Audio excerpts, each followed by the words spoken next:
Hi, this is Dean Jackson. Welcome to the More Cheese, Less Whiskers podcast. Now, I got a really interesting conversation lined up for you today. Alex Epstein is not only one of my favorite people to have conversations with, because this guy is super, super bright. He's a philosopher, which I love about him, and he's the author of one of the books that I think may be the very best book title ever, The Moral Case for Fossil Fuels. And it's kind of a really interesting approach that he takes to looking at things. So we kind of dive into that, but we spent most of our time looking at how we could apply the 8-profit activators to the business of being Alex Epstein. So I think you're going to really enjoy this. We came up with some really great evil schemes for Alex, and I hope you enjoy this conversation. Alex Epstein? That's right. Perfect pronunciation. Alex Epstein? One of them. It's all very exciting. Well, I'm pretty excited to hatch some evil schemes with you.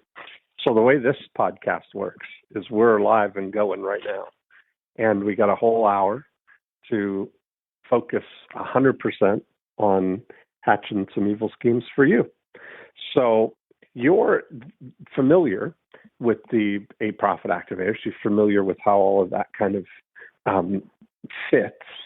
And, I'd love to help you kind of figure the best way to maximize what you're doing. So why don't we start with kind of setting a context. Most of the time when I'm doing these podcasts, it's with people that I don't know, and I don't kind of know the backstory as well as I know yours, but maybe it would be good to kind of lay it out so that everybody can understand kind of where we're coming from. Sure. So the backstory of Center for Industrial Progress, my business? Mm-hmm. Mm-hmm. Yeah, absolutely. So my background is a philosopher, as being a philosopher. And the thing I like to do most is try to think clearly and logically about really big and important issues. And so, during my career, I'd think about things like stem cell research or foreign policy or anything you could imagine.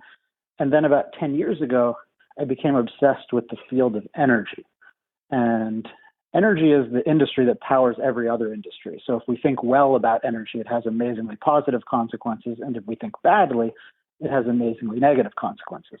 And I concluded pretty early on that we were thinking very badly about energy for two basic reasons. One is that there was a strong bias. So when we tended to look at fossil fuels and nuclear, we tended to only look at negatives. And when we looked at solar and wind, we tended to only look at positives. So that's a bias kind of reasoning. And then the other thing, and even more fundamental, is that when we were evaluating sources of energy, the standard by which we were evaluating them was more often than not being green, having as little impact on the planet as possible. And in my philosophy, that's not how I evaluate things. I evaluate things by how much they advance human flourishing. And so I concluded that if you really look at fossil fuels and nuclear from the perspective of human flourishing, they're amazingly, amazingly good, even though, like anything, there are downsides. And so I really wanted to champion this message. And I decided that the best means would be to have a company that offered a positive alternative based on human flourishing to being green. And that became the Center for Industrial Progress, which is then expanding not in the not too distant future into the Human Flourishing Project. And the issue we've become most known for is the fossil fuel issue. I have a book called The Moral Case for Fossil Fuels. And in terms of business, it's a combination of reaching what I call ambitious citizens who really care about the right thing. We have books, obviously, and we have some courses about how to have constructive conversations to persuade people. But our biggest audience and the most controversial audience is industry. I concluded very early on that if my message was to succeed, the people in the actual fossil fuel industry had to be on board and use their resources and people and ingenuity to champion the human flourishing message. So one way I think of it is I want them to be proud, persuasive champions instead of guilty, unpersuasive apologizers. And that's a lot of what we're doing is we're teaching them how to be proud, persuasive champions, which means that they can neutralize their attackers, they can turn non-supporters into supporters, and they can turn supporters into champions. So that's basically what the business does at a high level. That's so great. And that is a really nice, concise explanation of it. And, the punchline for that is you have one of my favorite book titles ever, which is The Moral Case for Fossil Fuels. And that is just such a winner that just says all the right things, that it kind of builds some momentum in a lot of ways. I mean, when you look at talking about industry wanting to be proud champions, that you're providing them an opportunity as a third party, somebody who's now, saying things that they haven't thought of to say themselves. And that's kind of even more powerful that somebody else is saying it. So I think there's a lot of wins in that. So tell me about the business of this now. So if you look at what you actually do for, how does the Center for Industrial Progress make money? What's the business model for you? So there's a couple of ways of dividing it up. So I'll try one and then tell me if you want another one. So, I guess, so you can divide it up by product. So in terms of product, I could say we have books, online training courses, speeches, workshops, and that's on how to communicate better. And then consulting, which includes a whole number of things.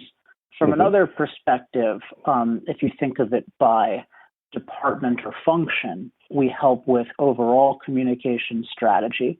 We help with what's called external messaging, which is winning over public stakeholders. Internal messaging, which is winning over and motivating and empowering employees. And then executive communication, which is what the executives can say and do to influence things. So that's four ways of thinking about it. And then in another perspective, and perhaps the most fundamental, is ultimately what they're trying to do. So like the intersection between what they want and what we want to do is they want their projects expedited. Because that's their lifeblood, is getting projects approved and moving forward on time.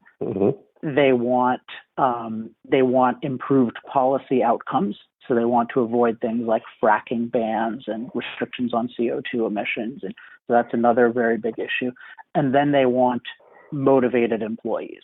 I think those are the three real fundamental values that our improved communication provides. Okay. And the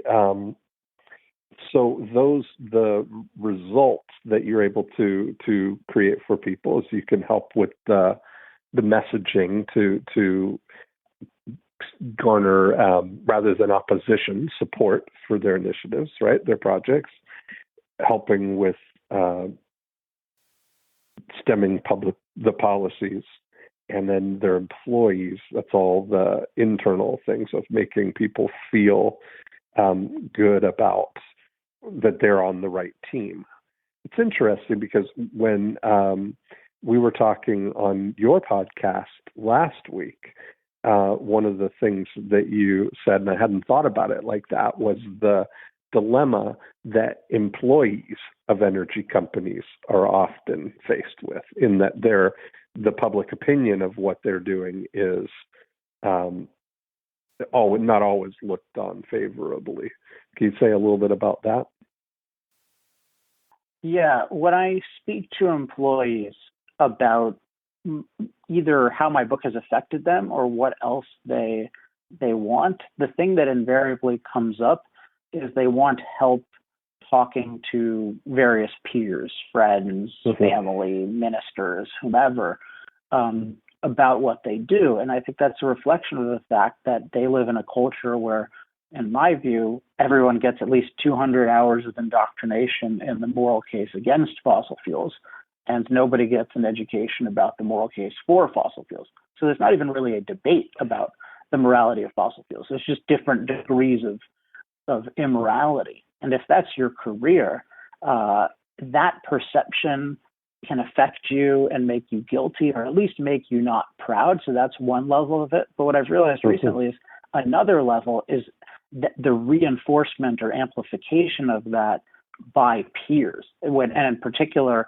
one sales guy once told me when he was observing our business, he said, a CEO can be, he can make $1 billion, but if his kids come home from college and disapprove of him, like no amount of money can overcome that. And I get a lot of stories about that. And I'll tell people, look, I've lived in San Francisco. I've lived a lot of places.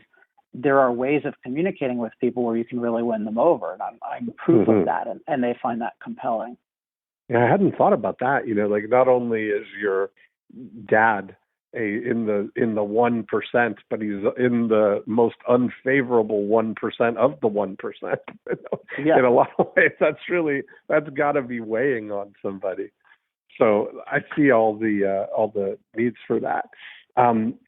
So let's talk about logistically the business of what it is, the products that you're selling. If we break it down into speaking engagements, consulting engagements, and products that you have. Do you have off-the-shelf kind of training programs, or do you do, as a consulting engagement, a specific training for a corporation? So we have, in a sense, the book is a form of training, and then we have one course called How to Talk to Anyone About Energy, but it sells for between $27 and $75, and it doesn't sell well enough. It's not like it's selling, in the tens of thousands or something, where it's a significant revenue driver. So this isn't a secret, like a speech, for a mid to high level speaker like I am, that's a $20,000 transaction. So that's very hard in our current business to make up with that kind of product. The closest we've come, and we're definitely, one of my big goals is to head in the direction of scalable products. It just has to be a different kind of product, I think, is we've been paid by a couple of companies to develop custom product, but we get the rights to sell those to the market. So there's one in particular where we had a big contract with a big company, and once that project is done, we're going to make it available. And in part because it's a course designed for big company, which has many of just the specifics that big companies want, like multiple choice tests and all these things. That's a one-day course that has instructions for a facilitator. And I think that's our big attempt. So right now there's not something off the shelf that's significant, but in 2 or 3 months there should be. Okay, and that's kind of going to give you some leverage and some freedom there. What level of capacity would you say you're at with your speaking engagements? Or take one SKU of what you offer. Is that your highest ticket item? Is that your largest check, the speaking engagement, or do you do consulting engagements? Or consulting, it can be higher.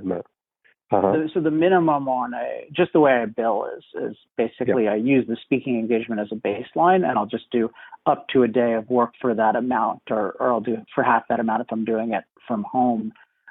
So one thing we do, and this is one of the consulting products, and I think one of the best, is called a stakeholder strategy session, where I ask 10 key strategic questions, which I call the 10 M's, about a business or about a communications issue, so that we can get to the bottom of it. And then I write a report on it, giving them strategic advice. And then that feeds into, if they're interested in something I call master messaging, which is creating the fundamental set of messages that, they need to use, which is a combination of the broader moral case for fossil fuels and then their particular markets and audiences. So all of those are higher ticket than a speech, although they're not huge ticket items. And then a custom course development is also higher ticket than a speech. So you're talking in like the $30,000 to $40,000 or $50,000 range. Okay. And what would you say, like I talked about capacity, what would be your available inventory for those? Is that something that there's a, that you have lots of capacity for, or are you, pretty much doing as much of that as you can or want to? Last year, I'd say it was at capacity for speaking. This year, it's been a little bit more of more of an even ratio between speaking and consulting. Speaking, I really like. I mean, it involves travel, which people complain about, but it's the thing about speaking is it's just a way to reach a lot of high level people at once. It's fun to do, and it's much easier than and less time intensive than doing a custom consulting project. So I enjoy those, but my bandwidth for those is lower than my ability to go speaking engagement, speak for an hour, interface with people maybe for a couple of hours. I can do a lot of work on the same day and accomplish a lot. So I think right now I would like to do more speaking than I am this year. So like, let's say whatever we're at now, like, I could do 20 more speeches a year than I'm doing now. Okay. And so that's a nice, opportunity there, right? So that could be, if we just take it as potentially a $400,000 opportunity there. In 20 additional speeches, if you got to that level, right? Not even counting what those could turn into. Yeah. So let's reverse engineer. Like if we had an opportunity to book you for those 20 additional speeches right now, what would be the how much would you cheerfully pay right now to have them all booked in your calendar? And when would you want them? Would you want, are we talking about, two a month, or do you like to book them all in a particular, you like to do, I'll go on tour kind of thing and do 10 speeches in 1 month and then take a couple of months off? Or how do you, what's your ideal? How do you work around that? Spaced out. So I would cheerfully pay 20%, right? So $4,000. I would pay someone, at least on a consistent basis. If they could get me a speech, I'm happy to pay the $4,000 to get that speech. Perfect. And so there we go. So now we've got our kind of vending machine cover and the price set, right? So we're booking a speech, and it's the price is $4,000 that you would cheerfully pay for a booked speaking engagement. Now, this is what I look at with the before unit being like a vending machine, okay? And the before unit, the only purpose of your before unit is to book those speeches for less than that $4,000, right? That's your happy number there. What's the best, most predictable thing that you have right now that would book those 20 additional speeches? How does that work right now? Do you have anything proactively or predictably that you can do to manifest them? We have an interesting business in terms of that's been exposed in part by our interaction with speakers bureaus, because these are people that you actually do pay these kinds of amounts to.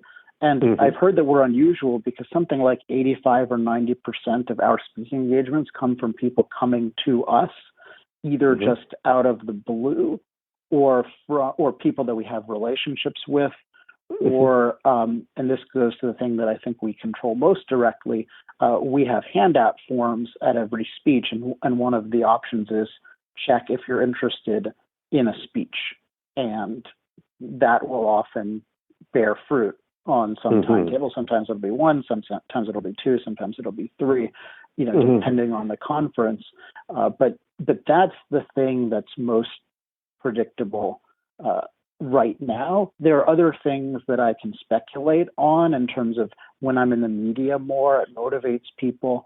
The other thing is I have a newsletter that there's a lot of high-level people on, and I think that keeps me in top of mind for people in ways that I can see direct evidence of.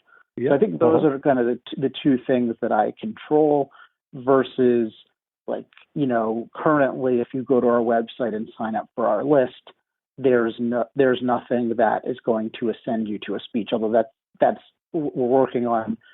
By the end of next week, that should be changed. But so that's what I have in that department. Okay. And then the newsletter, is that an email newsletter that goes out? Yes. How frequently? Every week. Every week. Okay, perfect. And so that is a really great opportunity there. So the idea is that if we look at your before unit here, and we're going to break that down to the first four profit activators, which are select a single target market, compel people to raise their hand, compel your prospects to raise their hand. Profit activator 3 is to educate and motivate your prospects. And then profit activator 4 is to make an offer. And so we've got to think about how are we moving people through that progression. Now, how many people would you say are on your newsletter that have not yet booked a speech with you, or have not yet paid you any money to do either a course or a talk or consulting? Well, let's say there are 10,000 people on the list.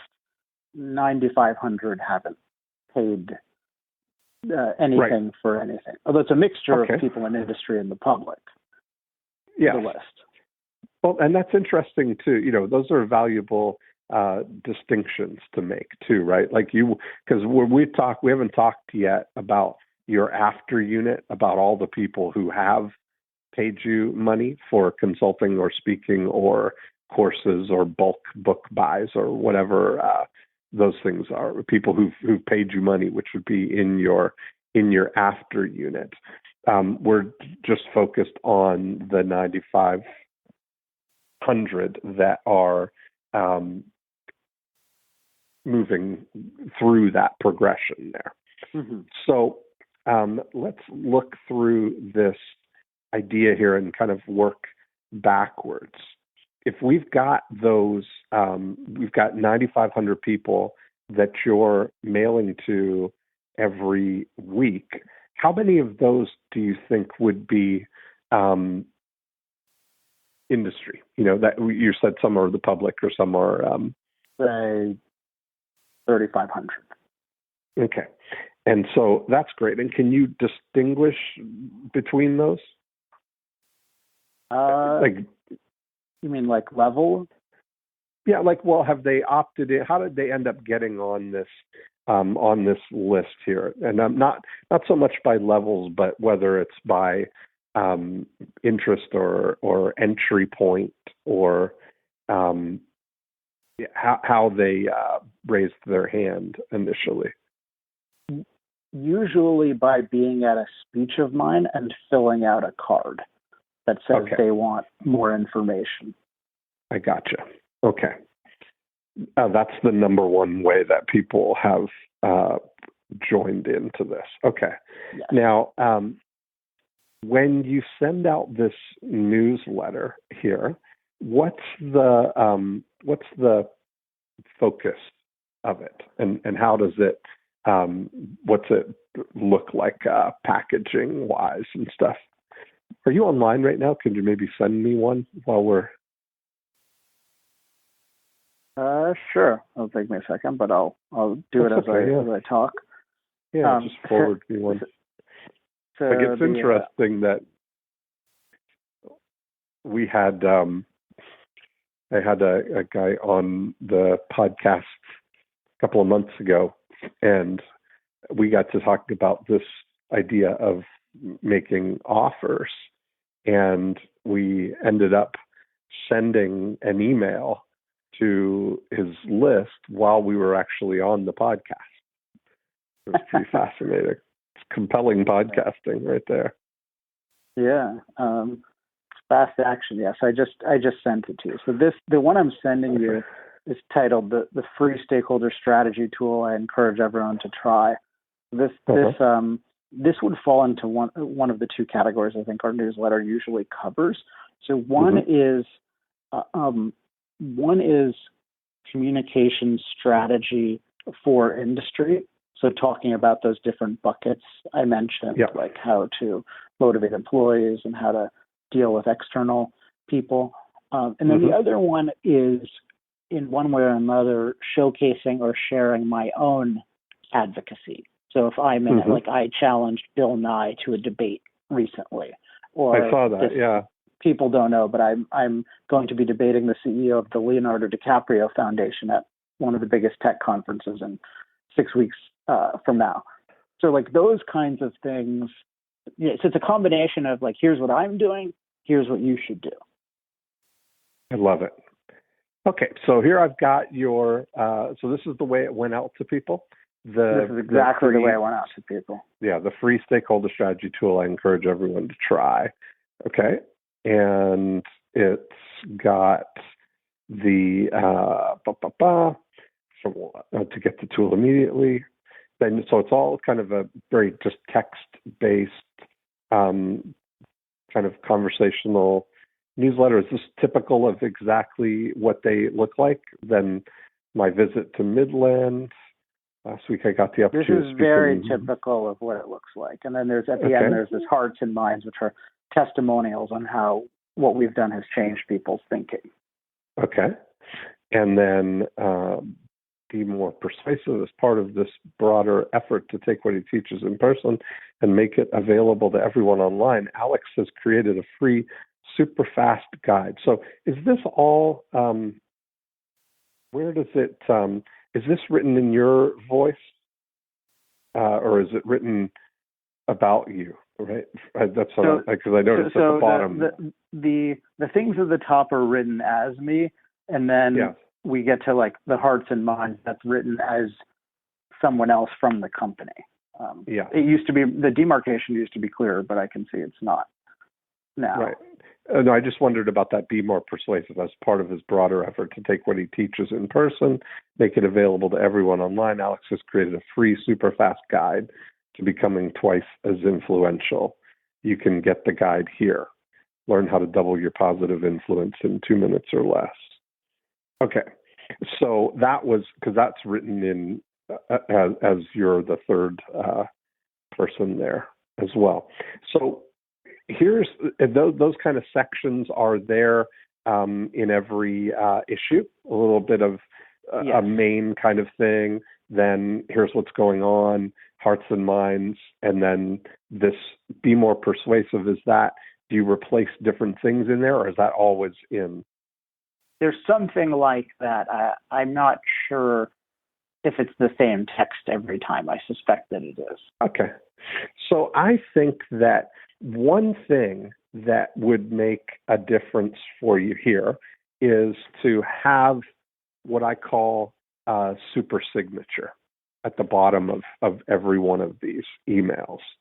And what a super signature is a just essentially saying to people, whenever you're ready, here are 3 ways I can help you, or 4 ways I can help you, or however many there are, whatever it is. What would be, and thinking about them as triggers into the next step, right? Right now, you've got these 9,500 people, 3,500 of them who are potentially industry people who could hire you for a speech, or invite you to do some consulting, or have a high level strategy session with you, but they don't know that is available. And so I'm not sure whether we had this conversation on your podcast, but we can have it on this one, that the way I look at it is being a good host. Like if we look at it and say you've invited these people into your living room here, which is your weekly, newsletter, and every week you're sending it out, and you have a choice. You can either send it to people and just kind of leave it at that, or say, if you're hungry or thirsty, there's lots of stuff in the fridge. Go ahead and help yourself. Or if there's anything I can help you with, feel free to reach out. But pushing the expectation of initiative onto them, where you're positioned as the responder, right? That you're saying, if you're expecting that people are going to reach out to you. Whereas if I take it even from a hospitality standpoint, if I bring you into my living room, and instead of saying, if you want anything, there's lots of stuff in the fridge, which would be very difficult for you to take advantage of. If I said to you, I went in the kitchen, I came out with a plate of freshly baked cookies, and I'm standing right in front of you, and I said, Alex, would you like a cookie? It would be very difficult for you not to take the cookies, because you don't want to make me feel bad. You don't want to reject me. I've gone out of my way here, So we're expecting, and people are often reluctant to take the initiative because of that possible rejection.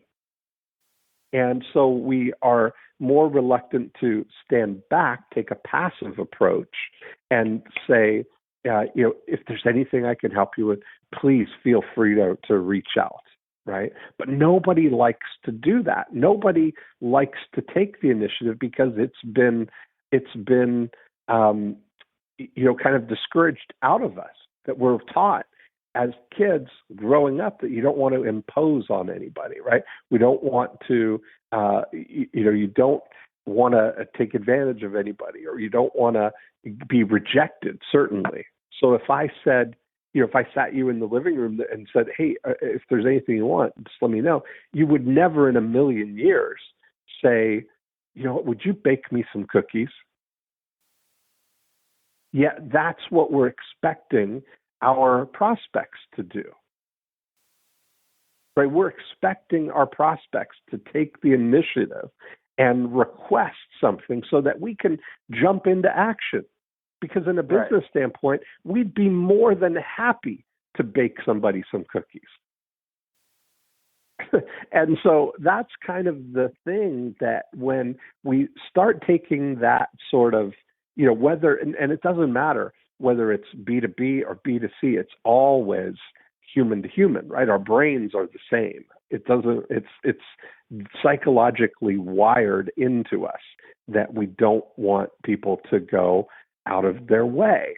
So if we look at it, and you've got an incredible asset here of 3,500, potentially more people who could right now hire you to come out and do a speech, right? There's 20.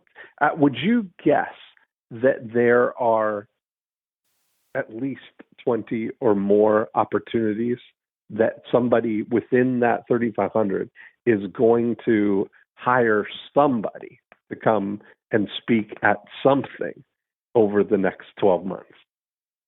Yeah, absolutely. And this, I want to add one piece of context that I think might be helpful. So one thing is, of those 3,500, many are not in a position directly to pay for a speaking engagement, although they could motivate it at their company. But if most of our speaking engagements occur in situations where there are pre-scheduled events with pre-authorized budgets that are going to happen, and somebody's going to get paid no matter what.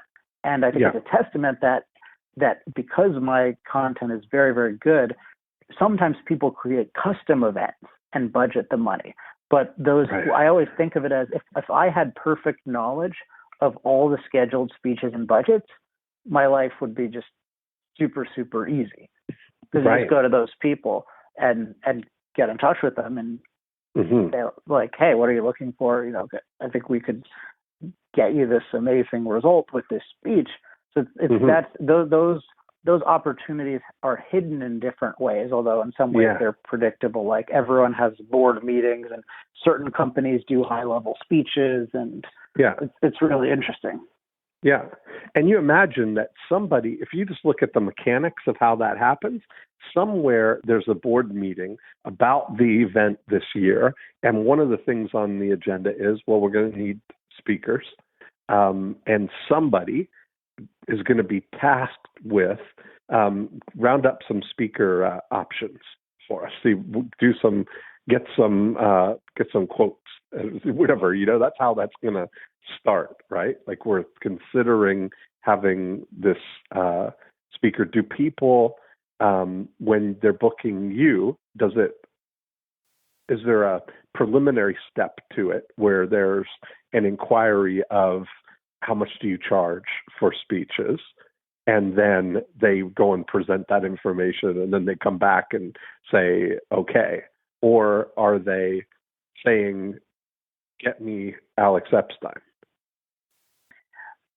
It depends. In the latter situation, so if you take a high-level company, let's say a company with a market cap of 10 billion or more, and they come to us and say there's a board meeting, I don't even remember an example where they've said anything but yes at the rate, because they're used to paying these kinds of levels, and often the other people at the events are higher level, like Lou Holtz, the coach of Notre Dame. I think he's the coach of Notre Dame. Like he's been at various events, and I'm sure he's 50 or more. So there are just these situations where it's obvious, and then there are certain situations where it's more borderline. Like there's one that's been in negotiation for 6 months, and a guy's trying to convince his board, and it's high on their budget, but possibly worthwhile. And then I'd say 4 out of 5 who come to us, because we get a lot of queries, just have no idea what the market is. And so they'll send me things saying like, oh, we can pay for your expenses. And that's, to them, that's generous. And I understand that, but that's we're going to come on out. We're going to, and you get a nice dinner and a nice dinner. We'll give you a nice hang dinner. Out with us. Yeah. Yeah. We're happy to pay for your room and your flight. Right. Oh, that's common, but it actually led me to realize that, both as a motivator and to help people, like I just created something, and it's almost done, which is like it's basically like a lunch and learn in a box for people who don't have the budget or who want to try out. And it's like it's actually, you can do 4 of them, but it's one of my debates. It's like 4 individual debates, and then there are questions for the audience and like a couple of things, which if they do this will be almost an unforgettable experience, which they can have for free. So I just tell anyone, like, try this out, because I know anyone who tries it and has budget is going to want me in there. Right. And so there's an example. Okay, so imagine that every one of your emails ended with,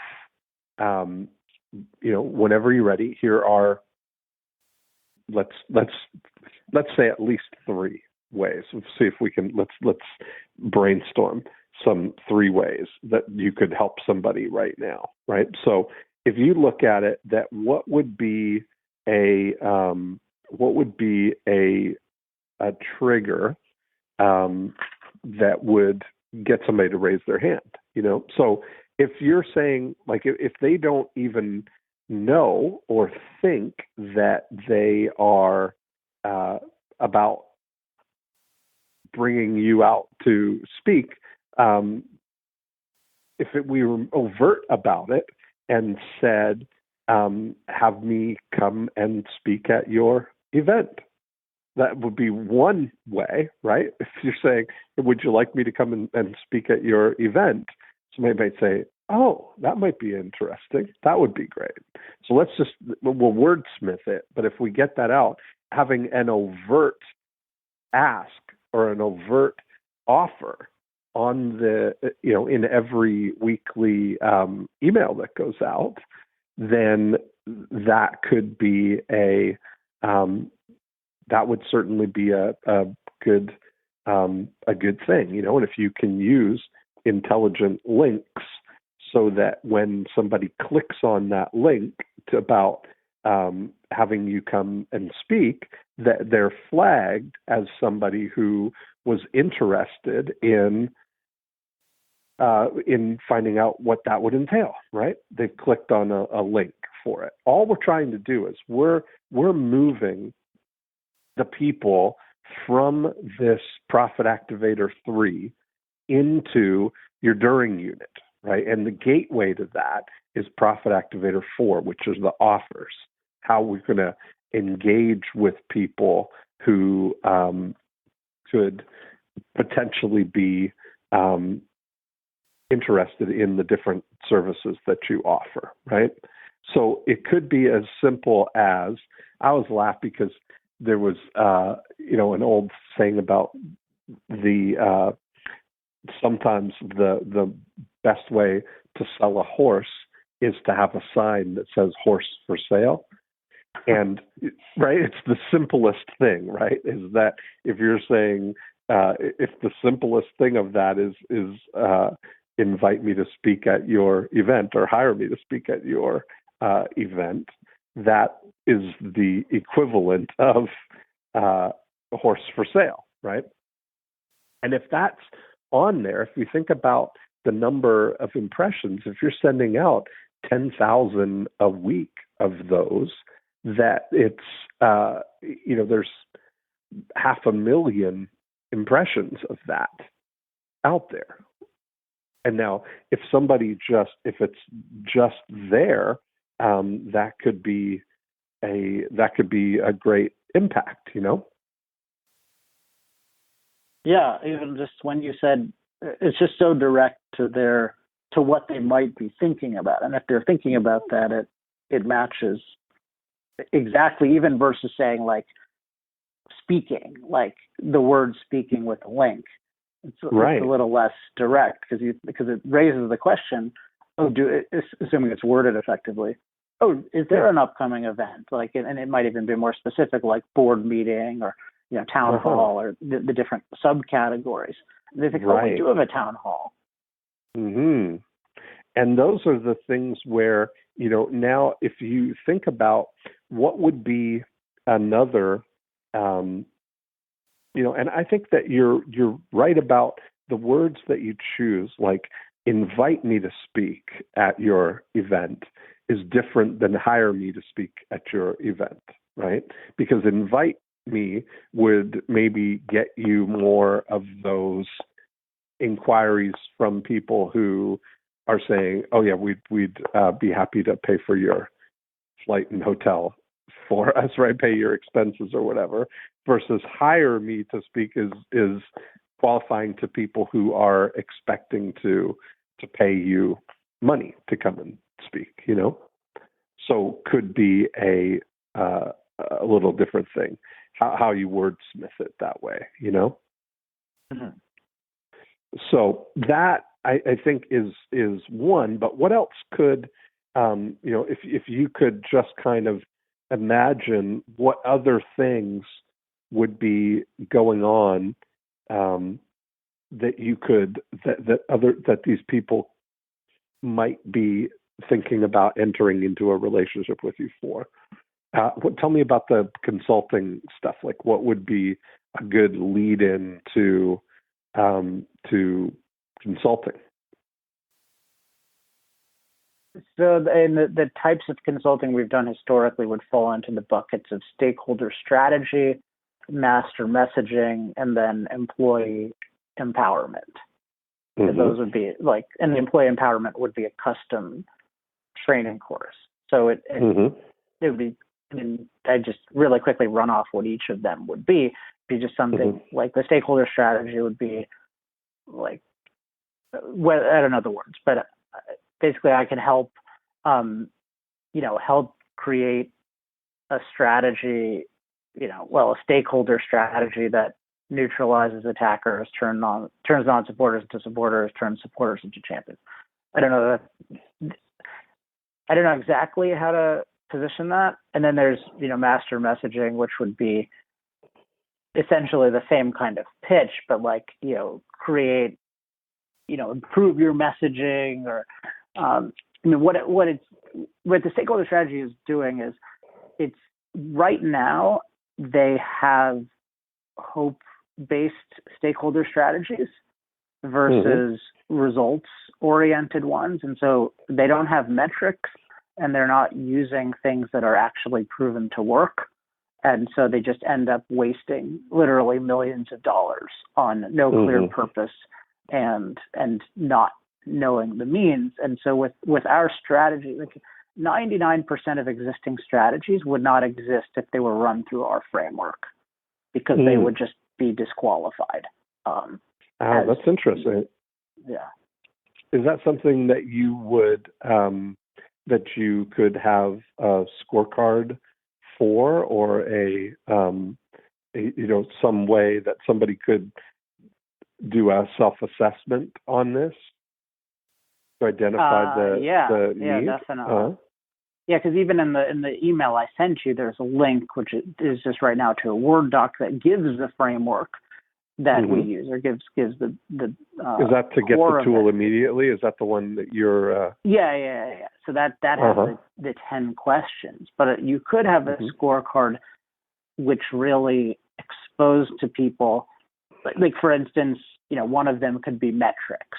So you could take these 10 and maybe filter it down to 8, and one would be metrics, and then the 1 to 3 category would be just, we have no metrics at all, basically. And the other one is we have precise metrics that we hold ourselves and our contractors accountable for. Yeah. So I look at that as a really great conversation starter.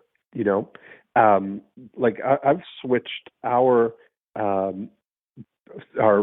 profit activator score.com website is one of the primary ways that we engage in conversation with people. Like we've got my scorecard all set up online so that people can go through and fill it out. Like actually, when I saw your scorecard, it gives me a real insight into what your mindset is, where you see your opportunities.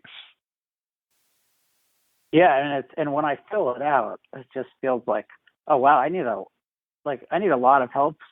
There's a lot of opportunity to improve. Marking down that 5 or even the 3, that's a real kind of moment, and I can see how that is. I've seen it with other scorecards, but that one in particular, because it's my business, it's just so motivating to get this objective assessment of where I am, and then I think, I need a lot of help, or I would love some help with this. Versus, if I'm just given somebody's tool, I don't really have the objectivity that I really need this tool. Right. And that's, so, because it is interesting. I mean, the thing that we're talking about right now is the biggest opportunity for you. And you even self-assessed that, right? Like even in the conversation, it's amplifying. I see why we were saying it. Like on our scorecard, that was the lowest one, along with the orchestrating referrals. That the educate and motivate, you even self-assessed as the thing that created that could create the biggest opportunity for you. So I think that tool, when you look at it, that could be an incredible catalyst for you, because you get to start a conversation with somebody. And what was the name of the follow-up one that you offer? You said you had the book, and then you had how to talk to anyone about energy. Yeah. As a follow-up thing, that when you look at what what that tool creates, those 10 things, if we got it down to, combined it to get 8, and created that sort of a mindset there, it could be a really valuable thing to point out where the opportunity is, right? Where your next step could be. Yeah, I think of a lot of scorecards, and Dan Sullivan is obviously a big enthusiast of these, and in fact requires people at certain levels to do them. And I made one in the past, which I want to redo, but it was basically an industry champion scorecard, and this was for high level people. And the idea was, are you, a proud, persuasive champion? But it had the mindset. It was really so some of the scorecards I think are more performance and some of them more mindset. This was really a mindset, and it amounted to, if you filled this out in either the 4 to 6 range, which is aspiring to do the right thing but not succeeding, or the 9 to 12, which is you're really being transformational.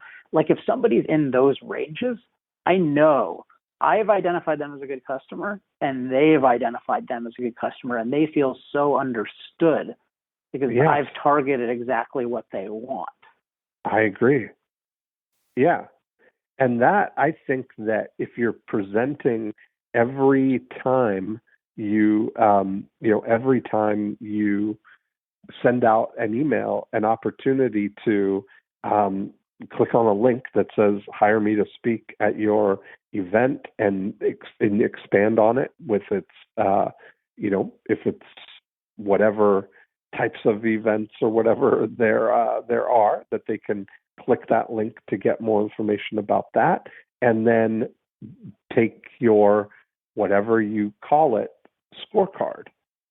And that is I look at that like my profit activator scorecard. I look at it as, find out how the 8 profit activators are either slowing or growing your business right now.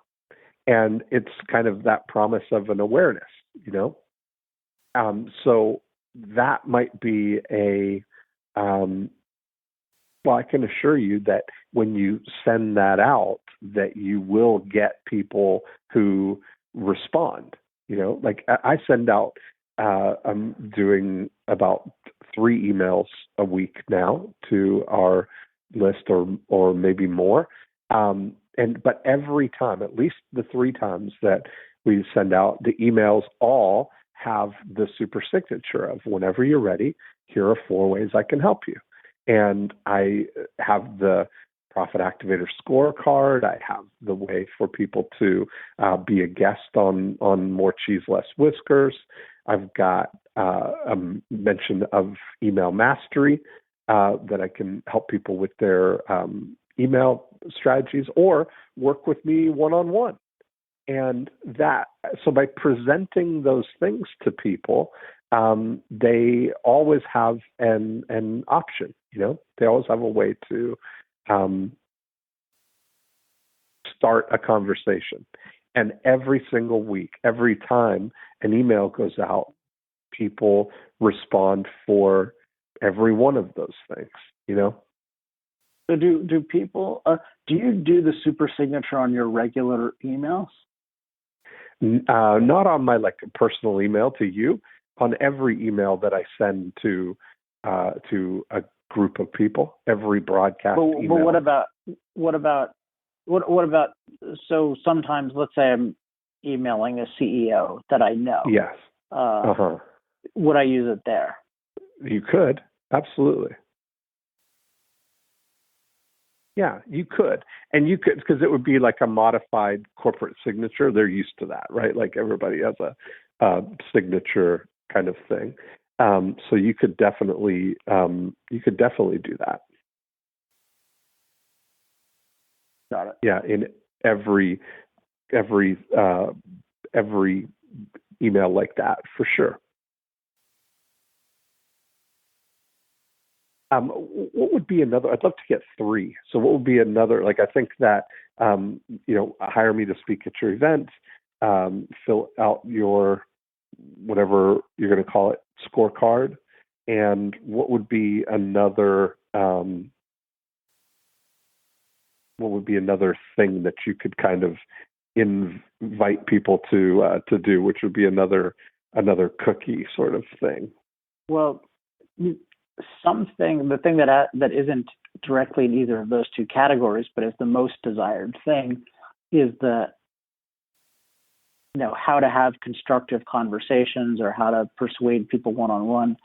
That bucket, that's where people light up, and they're surprised. Like they don't even believe that it's possible to have conversations the way that I do.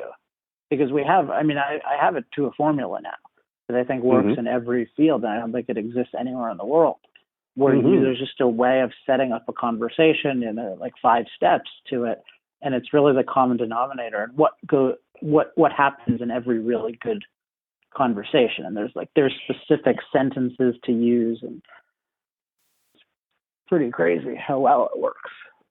Wow. So that might be a do you ever do group calls or webinars or teleconferences or online events or anything like that? I haven't, or at least not much. I mean, I do this kind of thing, the how to talk to anyone about energy content. I'll do that in a workshop. That'll be I'm doing one of those next week. Going to a company and their kind of senior communications people are having all sorts of difficulty talking to stakeholders, and they want help with how to do that. And do you have anything? Yeah, I was just going to say, do you have anything that once a month you could do something like that? Like if it was a you could invite somebody to come on this webinar or this call, that would be a great way to sort of have a educational event that gathers people who are interested in that specific thing. You mean with the same issue every month? It could be, perhaps, if that's the one. If you're saying how to talk to anyone about energy, if that's it's a winning title, that might be a great sort of renewable thing that you could each month maybe have a workshop like that, like an online webinar. Yeah, you might take questions or. Yeah, exactly. To take Q&A, like to be able to have that kind of potential one-on-one interaction with you. Like, so a perfect example, tomorrow I'm doing a free call, a workshop on creating book titles. Right? We're going to brainstorm all the best ideas for how to title your book for our 90-minute book list. So we'll invite people to come on this on a workshop, online workshop about how to create winning book titles that make people say, I want that. And we'll have, a couple of hundred people come on a call like that. And it all, at the end, whenever you're ready, if you got your book title, I've got a whole team of people standing by ready to help you create that book and get it out into the world. Like, I know the catalyst to wanting to write a book is when they already can see the title and the vision of what that book will be, Mm-hmm. So I think that if you think through, like, what would be the catalyst to you potentially, doing some business with some of these people, is to give something that's going to start a process, start a conversation, so that that when people click on this link, that you're tagging them, that they clicked on that link, and you can engage in a dialogue with them, right? You're gaining insight in them, that whenever you send that out, that this person clicked on the hire me to speak at your event link. And that's a very segmented list, So now you've got the opportunity to engage in a one-on-one kind of dialogue with those people, to send a 9-word email, or to send a short email that's engaging in a dialogue with them. Yeah, makes sense.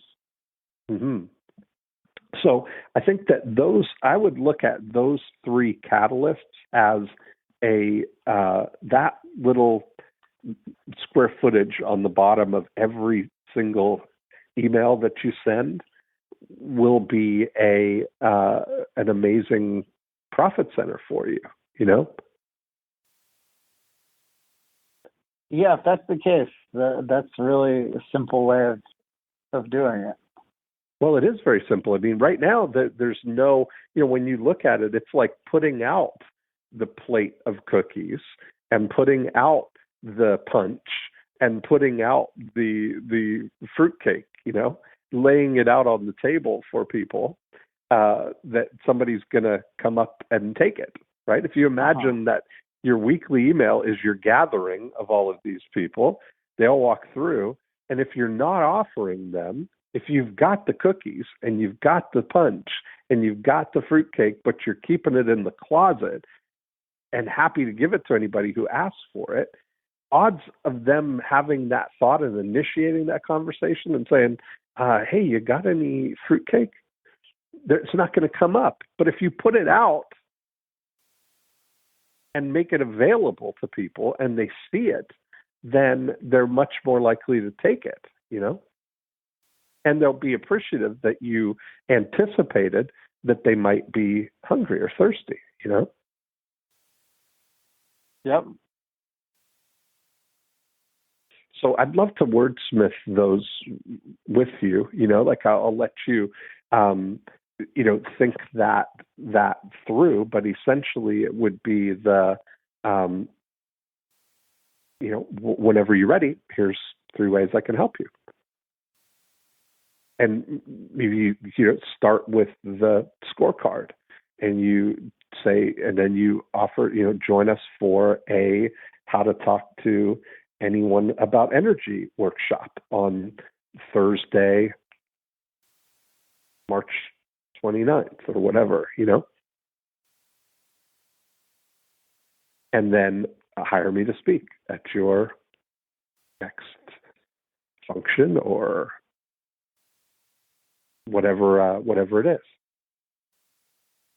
And the scorecard could be the way to, that's kind of like lets people get a snapshot view of where their opportunity is, because they're going to have the insight. Like if you do that scorecard right, they have, it's enlightening just filling it out. Because in a lot of ways, they don't, if they're in column 2, 1 or 2, they don't even maybe know that column 4 exists, right? They don't know what transforming even looks like, Yeah, I can see multiple scorecards, and they'd be fun to write. Mm-hmm. Like employee motivation would be one, because they're interesting because often people don't even have the concept that employees could be like truly and outwardly proud.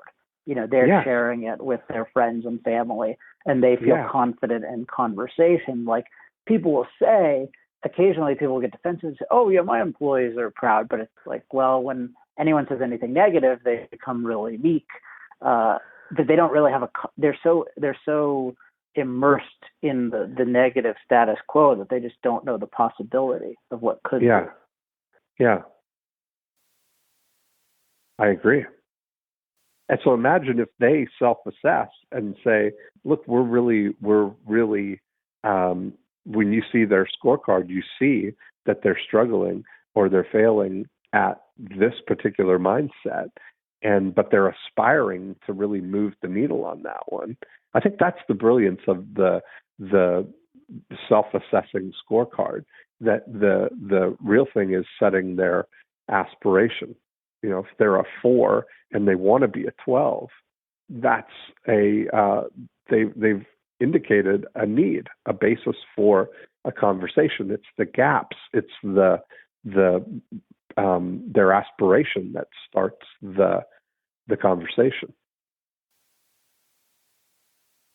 Yeah, that's a big missing piece I can see, where it's not just, because I've been thinking lately about giving people different tiers of solutions, and in the different categories like external, internal, and executive and strategy, which I think will be really useful. But this is dramatically expanding their knowledge about where they are and what's possible, which will then make them much more motivated to use the entry level tool and also to want more.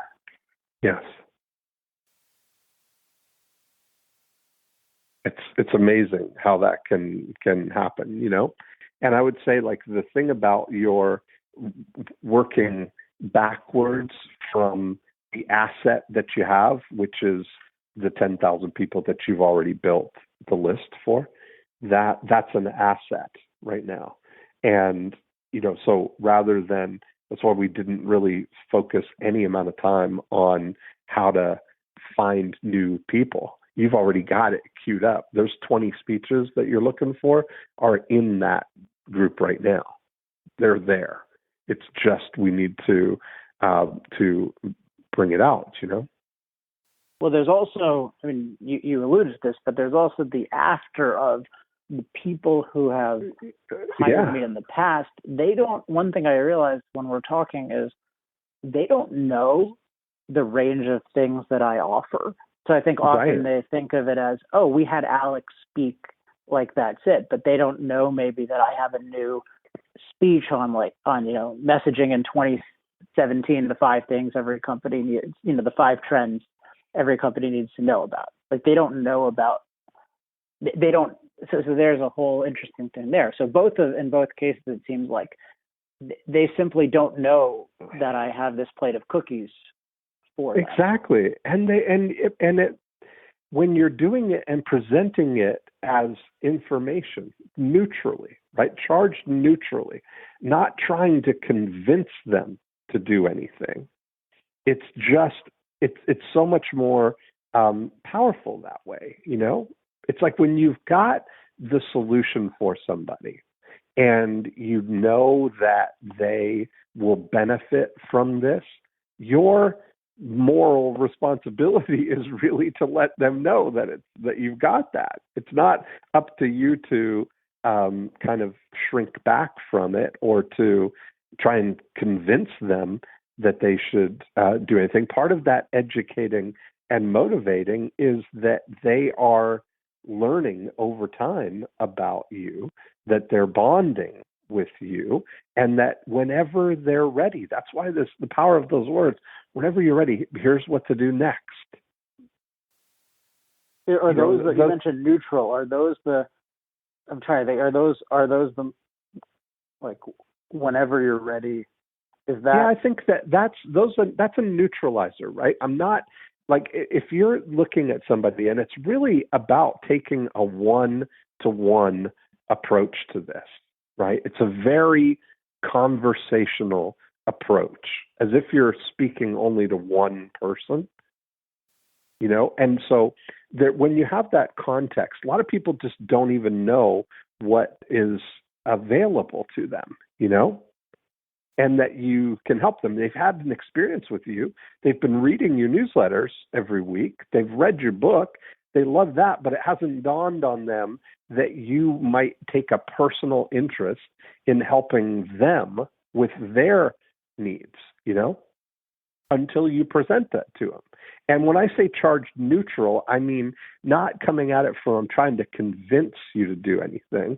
I'm inviting you. I'm just asking. I'm letting you know what's available, and it's completely okay if you're not ready yet or you don't do it. It's not gonna hurt my feelings,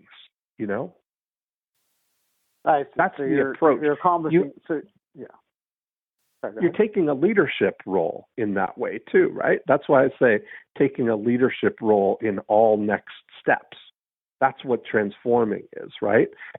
So let's take our relationship as an example. We know each other. We've been introduced through Dan Sullivan and Joe Polish. We've had dinner together. We've had a conversation. You've taken part in my Breakthrough Blueprint online program. I've done your podcast. I've got a great understanding of kind of where your opportunities are. I've got your scorecard here.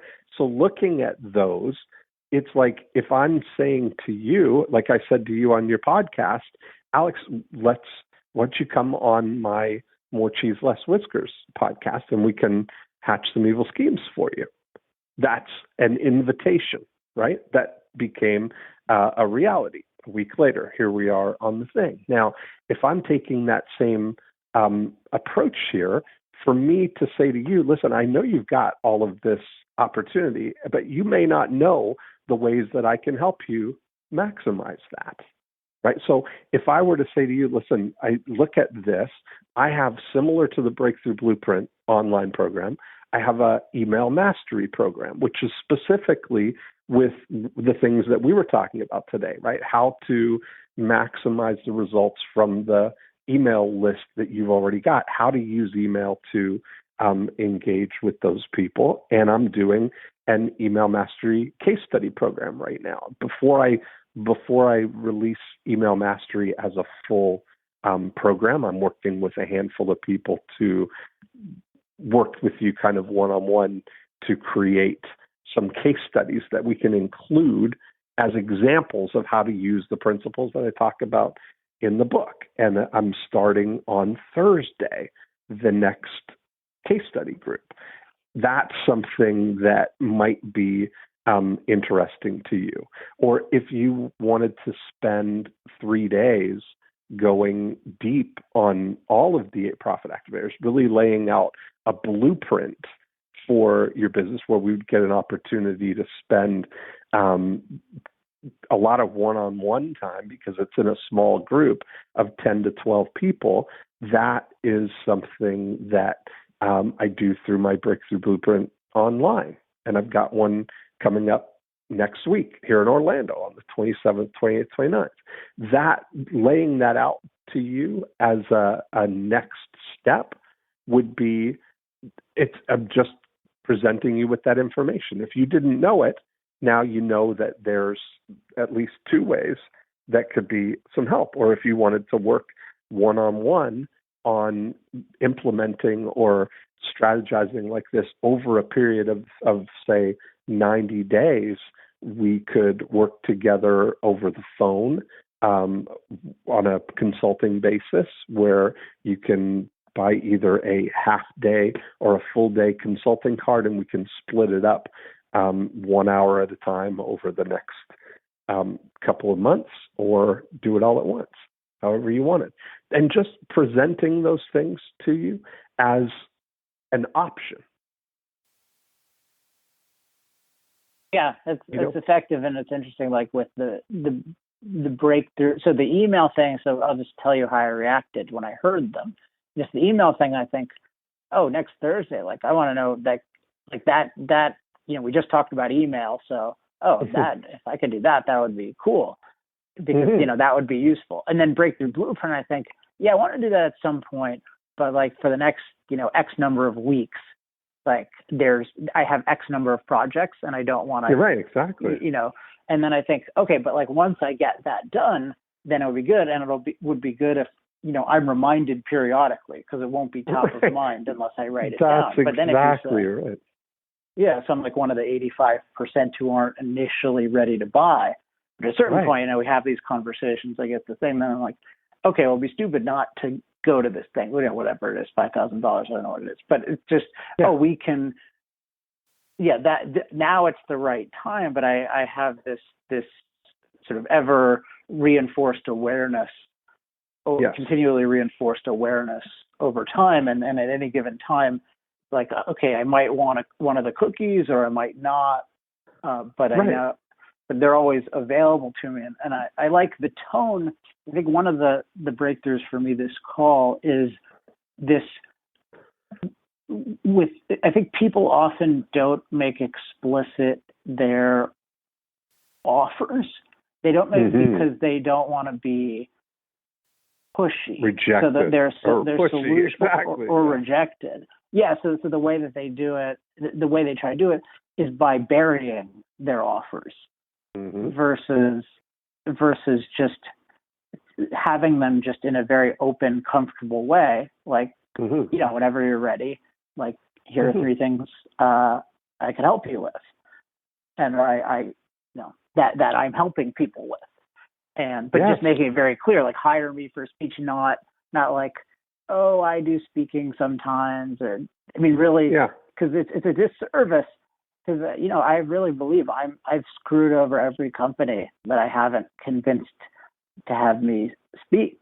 I mean, exactly. Because I know what it can do for people. And that's why I said it becomes a moral issue. It becomes a moral issue. That no, and I do feel like, I feel bad about absolutely. it.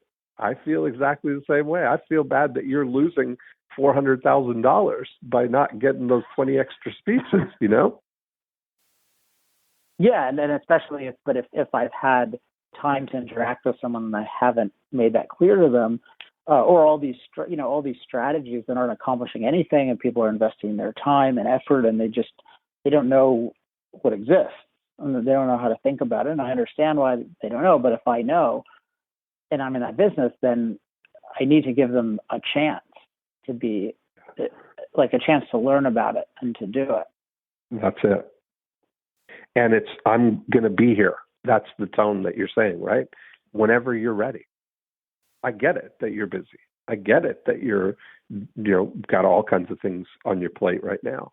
And I'm here as that lighthouse, that I'm here constantly going to be on that horizon for you. And it might strobe around and the light is going to come. Oh, there it is. Oh, there it is. Yeah. Makes a lot of sense. So what's your takeaway? What's your takeaway that you think will that has landed for you on some of the actions that you'll take here? 2 straightforward things, and I'll listen to the call later and take notes. But the 2 things are, one, the straightforward offers at the end of the email. So getting that wordsmithed and implemented by next week's newsletter.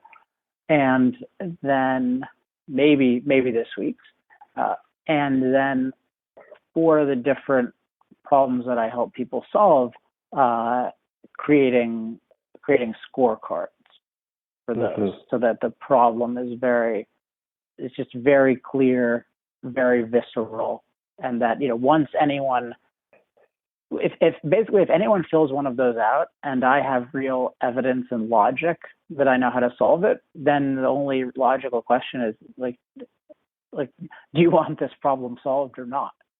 Well, that's exactly it. And that's the point of, when you're creating that scorecard, that you're creating it from with the end in mind, that you're doing it strategically, that it's going to reveal the opportunities and it's going to be a catalyst to a conversation, which can lead to the next step. That's really, that's the thing. A lot of people put together scorecards just out of interest of having a scorecard, but don't really think strategically about it as a tool to start a conversation, So is that just a matter of, or at least partially a matter of, on your 9 to 12, specifying the types of actions that people take and the success that they have, where the person I think it's what's going to be right. So I look at, the great thing that worked for the Profit Activator scorecard is that there are 8 profit activators. And so I look at them and can see where people are frustrated or failing with those. What are those mindsets and what it would look like? I can show them on the aspirational end, transformational end, what it would look like to be completely transforming in those. And all of those things are things that I can help somebody get to a 12 on. If they don't have an idea of who their ideal target audience is, I can help somebody get to a 12 on that. If they don't know how to generate leads, how to get those people to raise their hand, I can help people get to a 12 on that. And it just helps me see where they lie. Now, I look for specific things where Profit Activator 5, for instance, is the ability to get the result, right? A dream come true result. And my ideal is somebody who's strong on getting the result, that they're 8, 9, 10 or more on delivering the result, which means if you just bring me people, I can actually get the result, but they're not marketers, right? They just struggle with getting in front of the right people and presenting their offer in a way that gets people to say yes, Yeah. And so I think you build what you're looking for. It's almost like your ability to assess people as well. Yeah, that makes total sense. Cool. Well, I really enjoyed it. This is, I think you've got a lot of great opportunity here. Yeah, so I'll hatch the 2. Well, I guess they're hatched, but I'll nurture the 2 schemes in the next couple of weeks and generate some scorecards and generate those 3 things, and we'll track it, and yes, we will see. Awesome. Cool. Well, thank you for being the part. I will get you the audio, and we're stacked up here on when it'll go live, but I'll get you the audio ahead of time. All right, and I want to know about that email thing, if it's real. Absolutely, yeah. It starts on Thursday. I'll send you the invitation. Sounds great. Okay, man. Have a great day. All right, you too. Thanks, Alex. Bye. And there we have it. Now, I have a little confession to make here.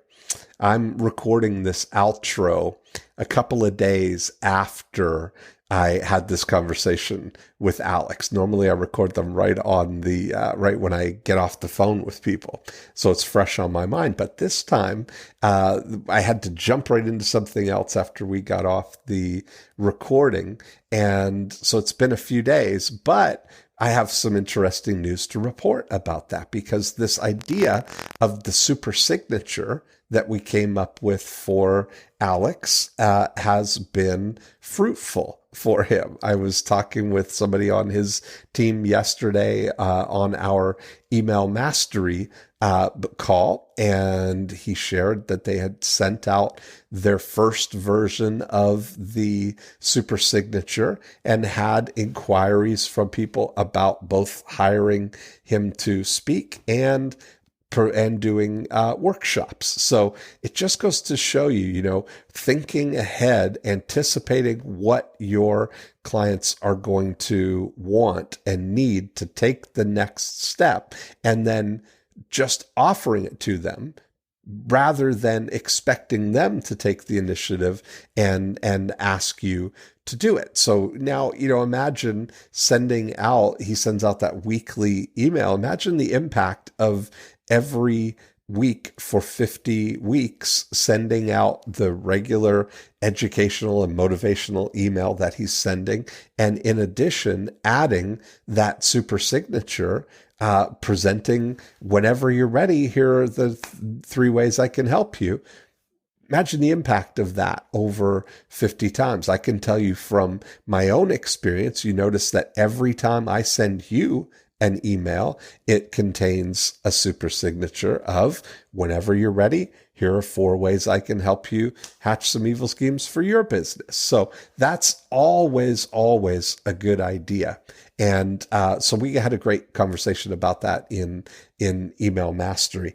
That's one of the things that if you have a list of people that you are communicating with, that you've got, say, 1,000 or more people that you've generated as leads in your before unit that you're communicating with, that is a big opportunity for you, and so I would love to work with you on that. If you'd like to be part of our Email Mastery case study program. And what that means is that I've got a whole training program around email mastery, which is really about communicating with your prospects, whether you've got prospects that are pooled, that you've generated leads for a long time, and you've got a regular list of prospects that you're communicating with, whether you're generating new leads and talking about how to engage with those new leads right away so that you can move forward on advancing the relationship, and how to generate new email subscribers. We cover all of it in the email mastery program, and then we get a chance to work together to wordsmith some emails for you. Something that you would like to be part of. First of all, you can download the Email Mastery book at emailmastery.com, or you can send an email to dean@deanjackson.com and just put Email Mastery in the subject line, and we'll get you all the details about the case study program. We'd love to have you be part of that. That's it for this week. Have a great week, and I will talk to you next time.